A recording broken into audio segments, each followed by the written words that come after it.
السلام علیکم ناظرین، آج ہم آپ کو دعا کے بارے میں بتائیں گے کہ دعاؤں کے طریقے کیا کیا ہیں اور دعا کس طرح سے مانگنی چاہیے۔ حضرت ابو ہریرہ رضی اللہ تعالیٰ سے روایت ہے کہ نبی کریم صلی اللہ علیہ وسلم نے ارشاد فرمایا کہ اللہ تعالیٰ ارشاد فرماتا ہے کہ اپنے بندوں کے لیے وہی ہوں جیسا وہ میرے متعلق خیال کرے،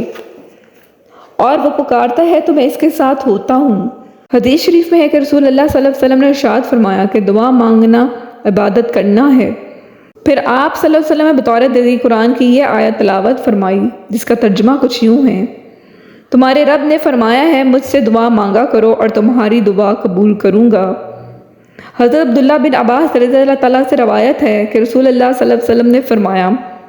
اللہ سے اس طرح ہاتھ اٹھا کر دعا مانگو کہ ہتھیلیوں کا رخ سامنے ہو، ہاتھ الٹے کر کے نہ مانگو، اور جب دعا کر چکو تو اٹھے ہوئے ہاتھوں کو چہرے پر پھیر لو۔ حضرت ابی بن کعب رضی اللہ تعالیٰ سے روایت ہے کہ رسول اللہ صلی اللہ علیہ وآلہ وسلم جب کسی کو یاد فرماتے اور اس کے لیے دعا کرنا چاہتے تو پہلے اپنے لیے مانگتے، پھر اس شخص کے لیے دعا فرماتے۔ فضالہ بن عبد روابی میں ہے رسول اللہ صلی اللہ علیہ وسلم نے ایک شخص کو سنا، اس نے نماز میں دعا کی جس میں نہ اللہ کی حمد کی نہ نبی کریم صلی اللہ علیہ وسلم پر درود بھیجا، تو حضور صلی اللہ علیہ وسلم نے فرمایا کہ اس آدمی نے دعا میں جلد بازی کی۔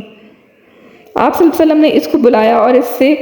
اس کی موجودگی میں دوسرے آدمی کو مخاطب کر کے آپ صلی اللہ علیہ وسلم نے فرمایا جب تم میں سے کوئی نماز پڑھے دعا کرنے سے پہلے اس کو چاہیے کہ اللہ کی حمد و ثنا کرے، پھر اس کے رسول صلی اللہ علیہ وآلہ وسلم پر درود بھیجے، اس کے بعد جو چاہے اللہ سے مانگے۔ حضرت اکرمہ رضی اللہ تعالیٰ کا کیا خیال ہے کہ انہوں نے حضرت عائشہ صدیقہ رضی اللہ تعالیٰ عنہ سے یہ سنا کہ وہ فرماتی تھی کہ رسول اکرم صلی اللہ علیہ وسلم کو میں نے دیکھا کہ آپ دونوں ہاتھ اٹھا کر دعا فرماتے تھے اور دعا میں یہ فرما رہے تھے: اے اللہ میں بھی بشر ہوں، تو مجھ سے مواخذہ نہ فرما، میں نے اگر کسی مومن کو ستایا ہو یا برا کہا ہو تو اس کے بارے میں بھی مجھ سے مواخذہ نہ فرما۔ ابو ظہیر نمری رضی اللہ تعالیٰ سے روایت ہے کہ ایک رات ہم رسول صلی اللہ علیہ وسلم کے ساتھ باہر نکلے، ہمارا گزر اللہ کے ایک نیک بندے پر ہوا جو اللہ تعالیٰ سے دعا مانگ رہا تھا۔ رسول اللہ صلی اللہ علیہ وسلم کھڑے ہو کر اس کی دعا اور اللہ کے حضور میں اس کا مانگنا گڑ گڑانا سننے لگے۔ پھر آپ صلی اللہ علیہ وسلم نے ہم لوگوں سے فرمایا اگر اس نے دعا کا خاتمہ صحیح کیا اور مہر ٹھیک لگائی تو جو اس نے مانگا ہے اس نے فیصلہ کرا لیا۔ ہم میں سے ایک نے پوچھا کہ حضور اکرم صلی اللہ علیہ وسلم صحیح خاتمہ کا اور مہر ٹھیک لگانے کا کیا طریقہ ہے؟ تو آپ صلی اللہ علیہ وسلم نے فرمایا آخر میں آمین کہہ کر دعا ختم کرے، تو اگر اس نے ایسا کیا تو بس اللہ تعالیٰ سے طے کرا لیا۔ حدیث شریف میں ہے حضرت عبداللہ بن عمر رضی اللہ تعالیٰ سے روایت ہے کہ رسول اللہ صلی اللہ علیہ وسلم نے ارشاد فرمایا تم میں سے جس شخص کے لیے دعا کا دروازہ کھول دیا گیا ہے، یعنی دعا مانگنے کی توفیق دے دی گئی، اس کے لیے رحمت کے دروازے کھول دیے گئے۔ اللہ تعالیٰ سے جو دعا مانگی جاتی ہے ان میں اللہ تعالیٰ کو سب سے پسند یہ ہے کہ اسے دنیا و آخرت میں عافیت کی دعا مانگی جائے۔ ایک اور حدیث میں ہے کہ رسول اللہ صلی اللہ علیہ وآلہ وسلم نے ارشاد فرمایا کہ قضاء و قدر سے بچنے کی کوئی تدبیر فائدہ نہیں دیتی، ہاں اللہ تعالیٰ سے دعا مانگنا اس آفت و مصیبت میں بھی نفع پہنچاتا ہے، اور اس مصیبت میں جو ابھی نازل نہیں ہوئی اور بے شک بلا نازل ہونے کو ہوتی ہے کہ اتنے میں دعا اس سے جا ملتی ہے،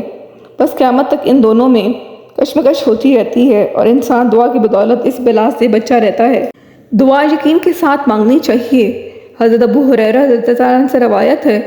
کہ حضور نبی کریم صلی اللہ علیہ وسلم نے ارشاد فرمایا جب اللہ تعالیٰ سے دعا کرو تو اس کے ساتھ یقین کے ساتھ کرو،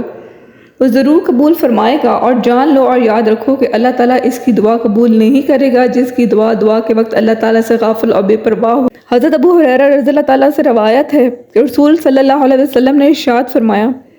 تمہاری دعائیں اس وقت تک قابل قبول ہوتی ہیں کہ جب تک جلد بازی سے کام نہ لیا جائے کہ بندہ کہنے لگے کہ میں نے دعا کی تھی مگر قبول ہی نہیں ہے۔ حضرت ابو ہریرہ رضی اللہ عنہ سے روایت ہے کہ رسول اکرم صلی اللہ علیہ وسلم نے فرمایا جب تم میں سے کوئی دعا کرے تو اس طرح نہ کہے کہ اے اللہ تو چاہے تو مجھے بخش دے اور تو چاہے تو رحمت فرما اور تو چاہے تو مجھے روزی دے، بلکہ اپنی طرف سے عزم کے ساتھ اللہ کے حضور مانگے اور یقین کرے کہ بے شک وہ کرے گا وہی جو چاہے گا، کوئی ایسا نہیں جو زور ڈال کر اس سے کرا سکے۔ حضرت انس رضی اللہ عنہ سے روایت ہے کہ رسول اکرم صلی اللہ علیہ وسلم نے فرمایا تم لوگ موت کی دعا اور تمنا مت کرو۔ اگر کوئی آدمی ایسی دعا کے لیے بے قرار ہو اور کسی وجہ سے زندگی اس کے لیے دوبھر ہو تو اللہ کے حضور میں یوں عرض کرے، اے اللہ جب تک میرے لیے زندگی بہتر ہے مجھے زندہ رکھ، اور جب میرے لیے موت بہتر ہو تو دنیا سے مجھے اٹھا لے۔ نبی کریم صلی اللہ علیہ وسلم کا ارشاد ہے، سجدے کی حالت میں بندہ اپنے رب سے بہت ہی قربت حاصل کر لیتا ہے، بس تم اس حالت میں خوب دعا مانگا کرو۔